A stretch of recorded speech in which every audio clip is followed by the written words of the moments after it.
Big Baloo. It is May 13, 2020. And we are loaded up, heading for Texas.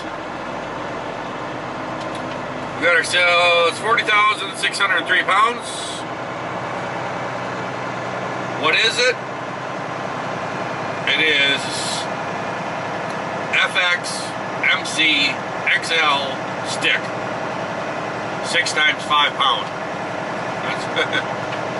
That's code, I guess. I don't know. It's probably mozzarella stick or something like that, or I don't know, something like that. We are on our way to Fort Worth, Texas. We're going to Americold out on Meacham Boulevard.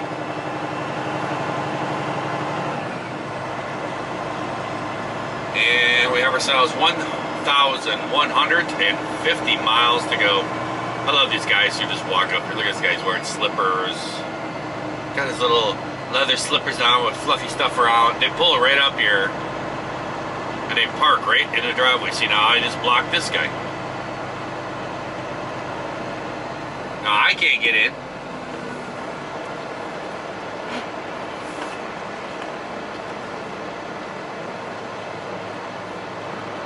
I can't get out until he moves.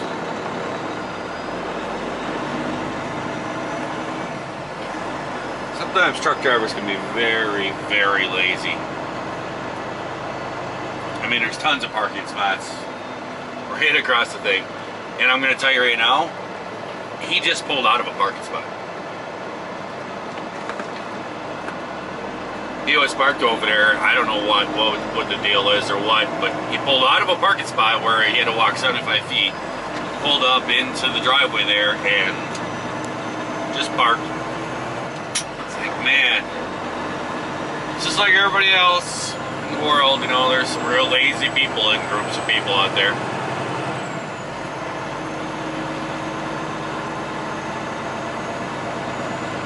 Just the way it is, I guess. The main reason why they have a security guard at White Way Foods Mount Crawford. That's the whole reason why. They never had a security guard there. I mean, for like the first year or something, just going in there. They never had a security guard. And I used to point it out because you'd go in there and it would just be a mess because all the truckers would just would pull up right outside the office and park there. And I was just like, why do the guys need to park there? Why can't they park the truck and walk in? It just dumbfounded me. And I even yelled at John about it. Got a hill over here. Can't really see it too good.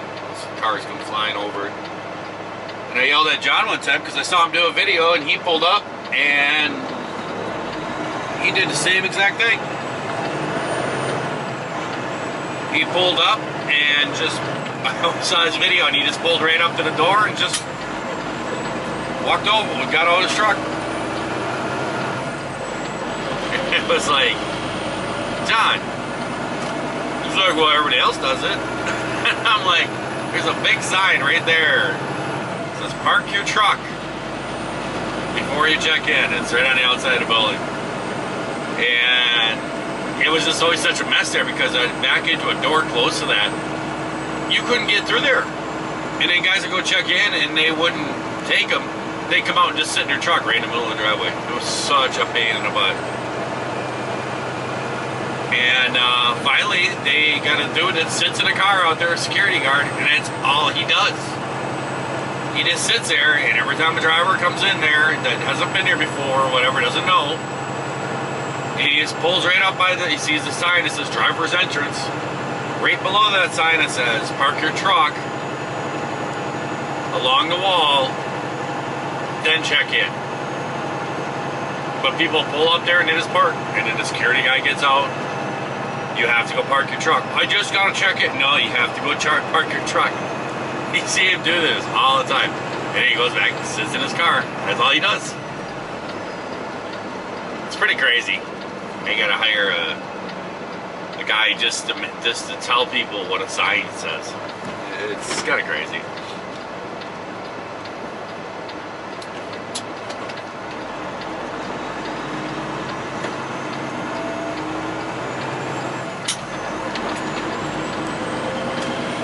But now I am on my way to the Frantic, I guess.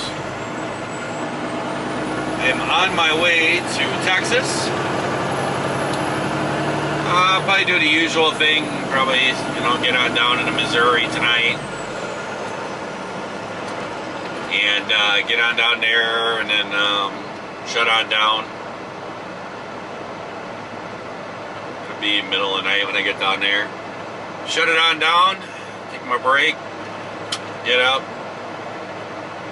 running on down to Fort Worth, and I'm going to the 350 Meacham Boulevard place in Fort Worth, so I'll have to park out on the street, get the best sleep I can with the vehicles driving past my head all night long, all day. And I unload at 9 a.m. on Friday. And then I got to, I'm guessing that I'm going to be going over to the Fort Worth place for the Dana and picking up a load there. I remember the boss saying something about getting to the yard as fast as I can, and his dad or something like that will deliver the load or something. So I'm guessing this is what he was talking about. I didn't understand. I didn't hear everything. But, so I'm guessing that's what I'll be doing, is picking up a load, running back to the yard. You'll probably want me there on Saturday or something, and then his dad will probably go and deliver the load. Ooh, yellow light, yellow light.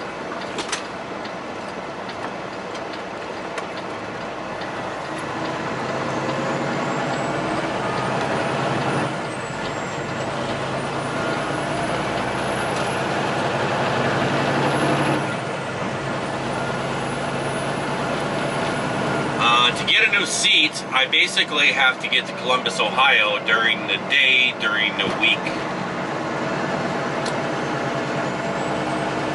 And I have to go see a gentleman, and they're going to see what they can do and fitting stuff and everything else, and kind of let me pick what I want or whatever.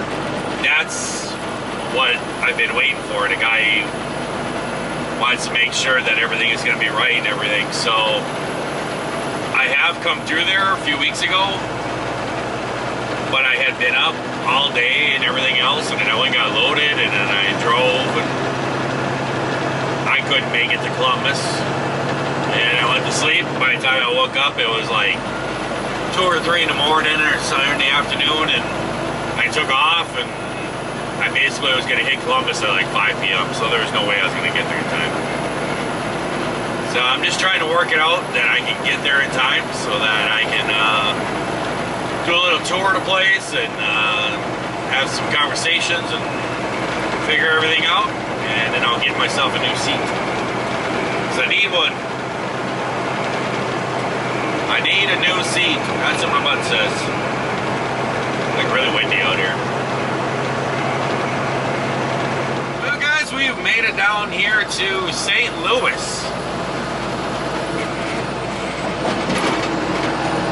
Crossing over to Mississippi, but oof, it's been a long night. Basically had rain, but halfway across Illinois, down Illinois here, and then it's been just misty and foggy. Foggy.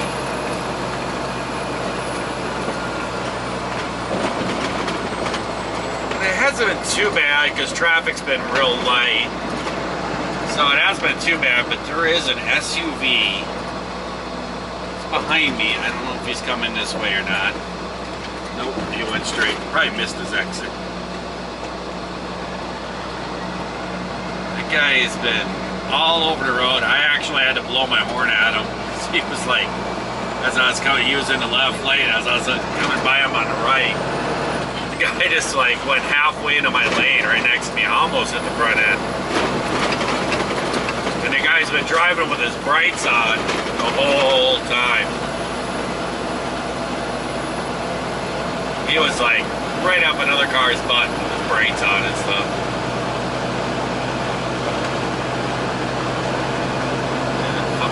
And he took off and he went real fast and got away from me, and then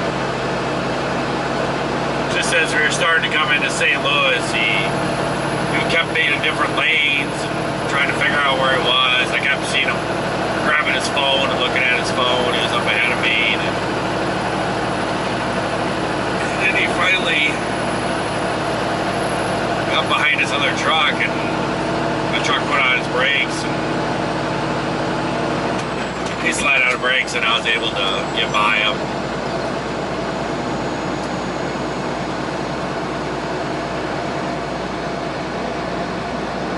But it's a foggy one tonight, I'll tell you that much. It's not terrible. I've been in a lot worse.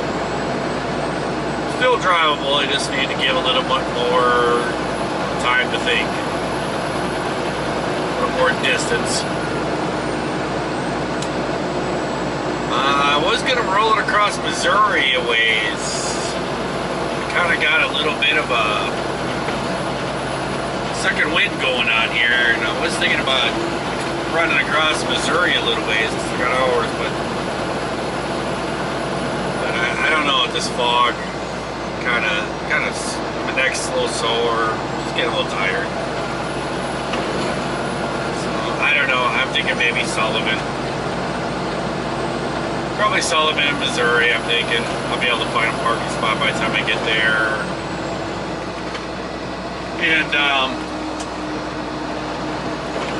shut her down there, I guess. That'll probably work. We'll see you guys later. Well, hey guys, good morning or afternoon or whatever it is for you. I don't even know what the date is. I think it's the 14th.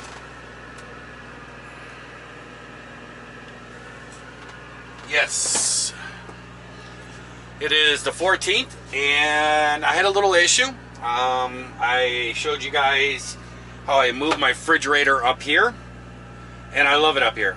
I got this thing so secure, it's not going anywhere. No rattles whatsoever going down the road. Love it. The problem is that the plug that came with it, when I first bought this, I've had this for I think like 2 years, and it's a great refrigerator. Usually you buy those little cheap coolers. Truck drivers always get sucked in those little cheap coolers and everything, and they have like a little fan motor on them, and it's supposed to keep like a refrigerator or something. Those things suck. They're terrible. They run all the time, and they freeze up. The fans go out on them. They're junk. They're like, I'm not really sure on the price anymore. I think like 120 bucks, something like that, for these things.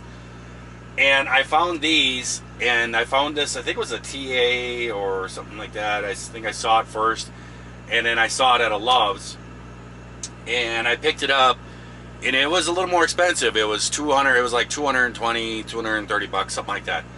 But the thing is, it uses the same kind of technology as those coolers, that little deal in there, but it has an auto defrost on it, and it has a thermostat up inside there, so it turns on and off to keep the food whatever temperature you want. So that way, those little cooler things, a lot of times you put a little jug of milk in there or something, it freezes up.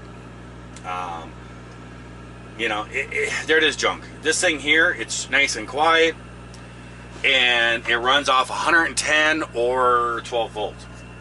I love this thing. I think this is a great little refrigerator. It's made by Coolatron, and like I said, I've had this one for about 2 years. It's worked flawlessly. The only problem is that it works on 110 or 12 volt, and I hooked it up to the 12 volt because I had it in my JB Hunt truck, and you know, I had 12 volt outlets in there, and I had it sitting on my seat, and I took a bungee cord and I bungee corded it kind of to the seat so it wouldn't shake around and everything. The back of the refrigerator where the plug is was up against the seat, and from going down the road and moving and wiggling and stuff, it actually messed the plug up, and it stopped working, and I was trying to figure out what to do, and what I ended up actually doing was cutting off the plug part that was shorting out, and I just used a couple little wire connectors, and they actually fit right onto the little prongs, and it worked perfect. And it stayed running. I've had it that way ever since. Then I moved it, and when I moved it, I had a piece of duct tape on one of the wires saying positive, and I don't know really why, because on the back of the refrigerator there's no marking for positive, negative. And when I pulled the wire out from my cabinets, that it was fed up underneath this cabinet here, when I pulled the wire out, the little piece of duct tape came off. Which I sat there going, looking at the refrigerator going, well, there's no markings for positive, negative.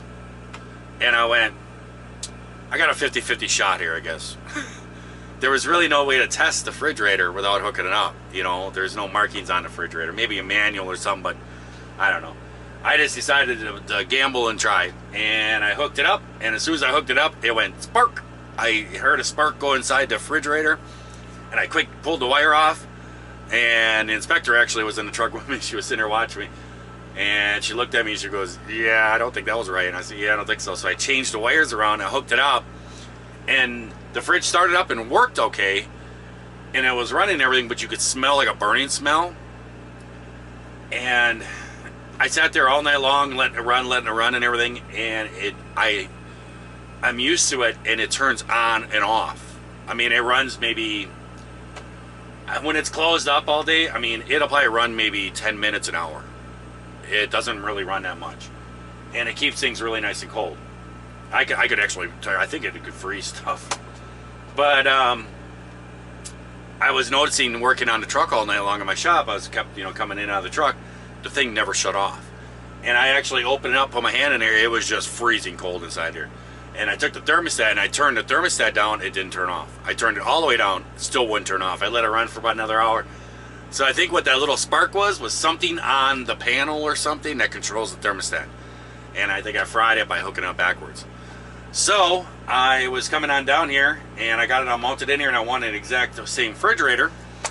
And I was coming on down here, and I've actually stopped at a couple of Pilots and Flying J's and stuff, because I have seen that the Pilots and Flying J's, I've seen this refrigerator being sold in there, and I'm like, that's good, that's a good refrigerator.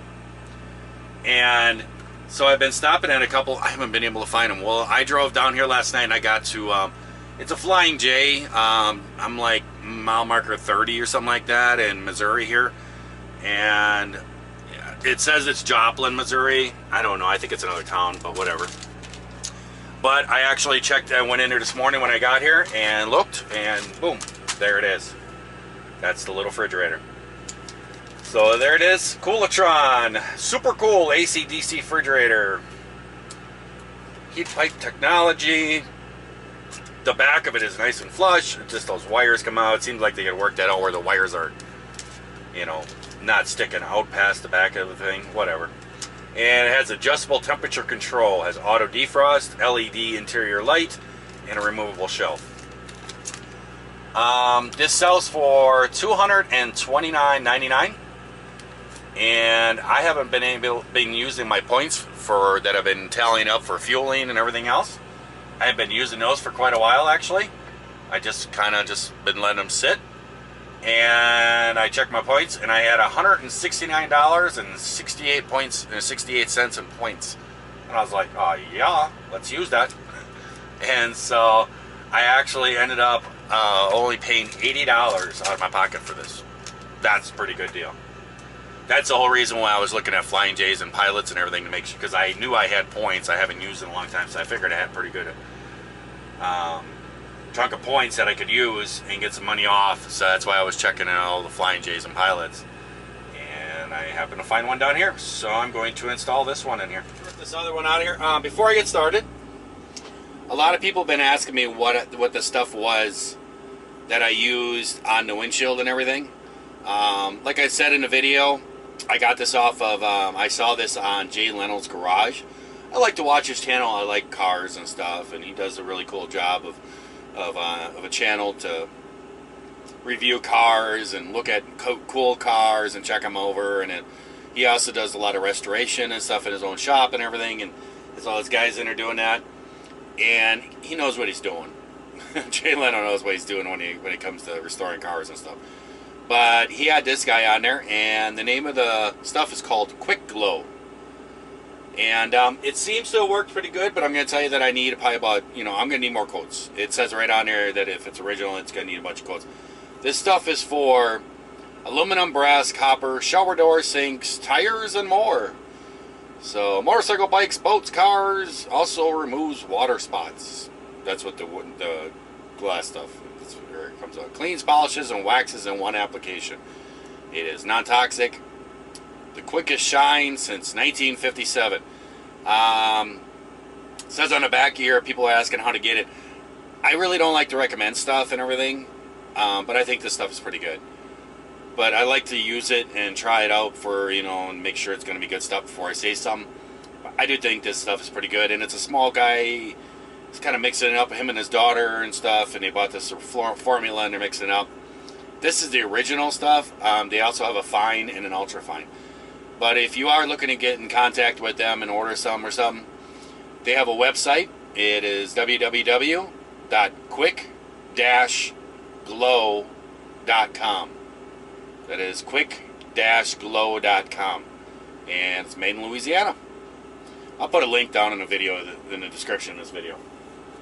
But, yeah, I like the, a lot of people have been asking me how to get a hold of this stuff.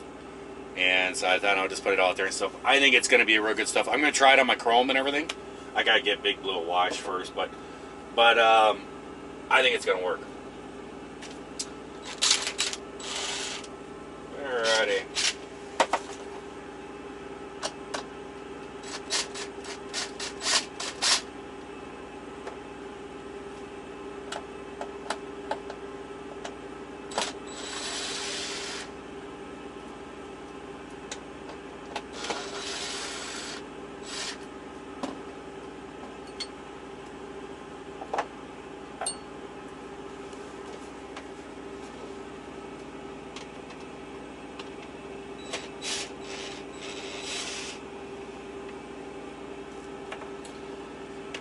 I did put a little screw hole with a bracket to hold this because it shook just a little bit with just a strap on there. I didn't want that happening going on the road. I'm not worried about the little screw hole that I put in there. I didn't know how to fix those so you can't even see them in plastic. All you do is just heat it up with a little torch, and you just heat it up just a little bit of plastic, and then you take something like a little push, like a little needle thing or whatever, little pick, and you just kind of push the plastic back up into the hole, and you can actually sit there and rub it over and stuff when it's warm. You'll never even see that hole again. So I'm not too worried about it. I do have a strap over here. Strap worked good. It's just the regular pull strap. I think I'm going to remove my little outlet. I put my outlet out. This is where I plug in my George Foreman grill and everything else, and I plan on getting a little slow cooker. And then I was thinking I was going to put like an eye hook on each side of this table, and I could put like a little slow cooker on there, plug it in, put a bungee cord on there. I could drive down the road cooking stuff when I get done for the day. You guys know I love that double lock tape from 3M. That stuff is just awesome. But I mean, it sticks on there forever. You don't need to put glue or nothing on there. This stuff really sticks. And it locks the stuff on. It'll lock things on really good. And all you do is to get it off, you just go sideways off of it. It unlocks it. It's like Velcro, except it's made out of plastic. And it's basically got like a bunch of little barbs, little hooks on it. And then on the other end, it's got barbs with hooks the other way. And they lock and they snap into each other. Work really well. Got a receipt here.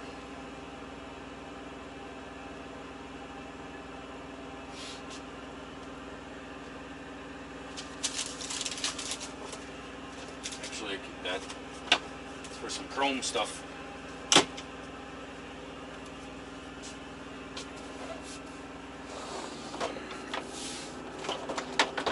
Alright, we can open up this one.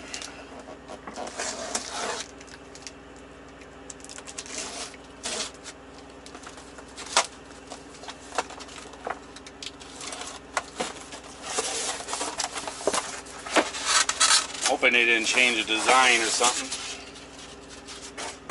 different size or something, that'd be bad.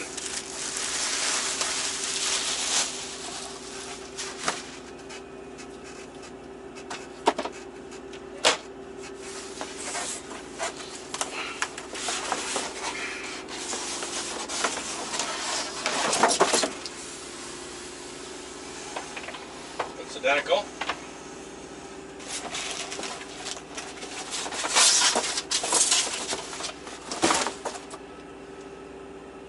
Oh, it's been dented right here.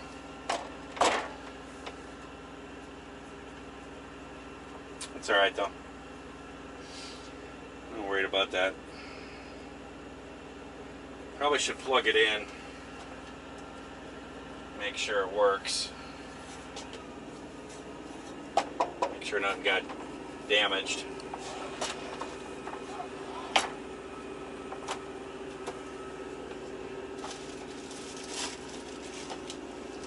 Well, it's a little different. Instead of having that box sticking out, it's actually inside there now.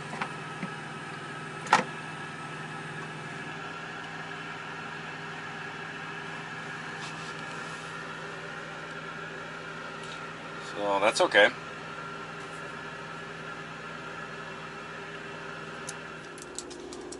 So here's the two hookups. It's almost like a computer cord that I plug in here for 110 volt.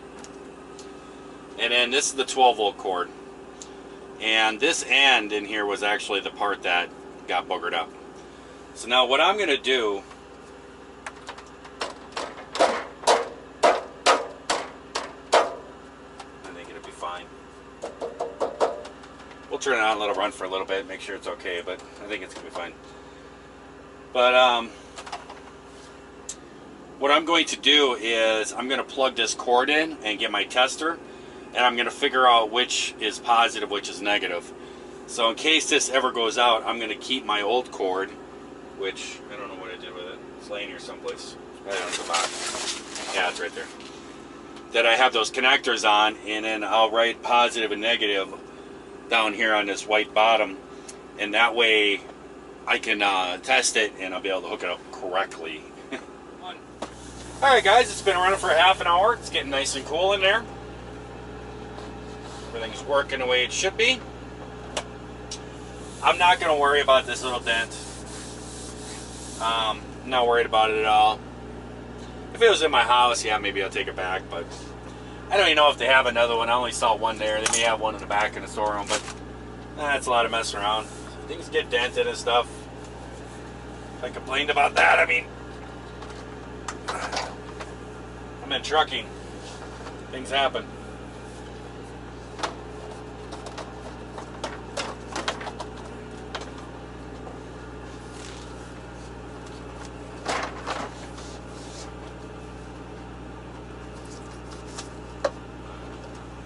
Make sure that plug isn't being pushed. Go. I can actually still reach back behind it. There's like a little drip tray back there, condensation and everything going to go into. I can actually still reach up behind there and pull that tray out.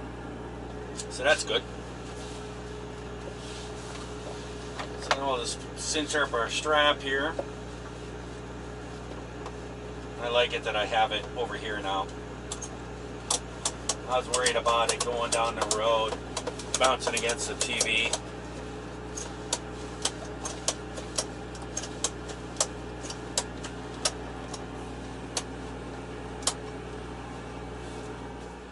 There we go.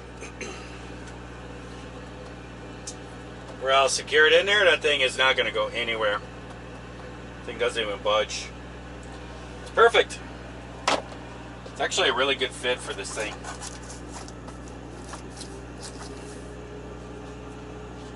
I'm going to make sure my plug is still got room. It's not pressing on it. It's not. So we're good to go. I think the only bad thing about it is I lost my little light right here. I don't know. I probably could connect a little LED light out here, shine down. So I do a lot of stuff right here, so it's nice to have the light coming down. My back over here.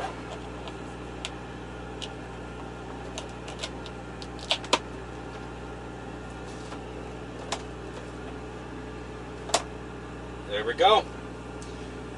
So I'm gonna throw this one on the garbage. I'm gonna throw it out by the garbage can. Their guy come around here and he'll pick it up, throw it away. I hate going into dumpsters into places and stuff like that. You know, they get a little funny about it. I'm actually gonna save the box just for like a couple days, just to make sure that everything is good with it, keeps running and everything else. But I think it should be all good. I like it actually, how it looks with the gray and stuff. I think it matches up really good. So I'm going to go throw this one outside and stuff. And then probably tomorrow or something, like, I stop and actually get groceries again and stuff. Because I am bringing groceries with me because the refrigerator wasn't working.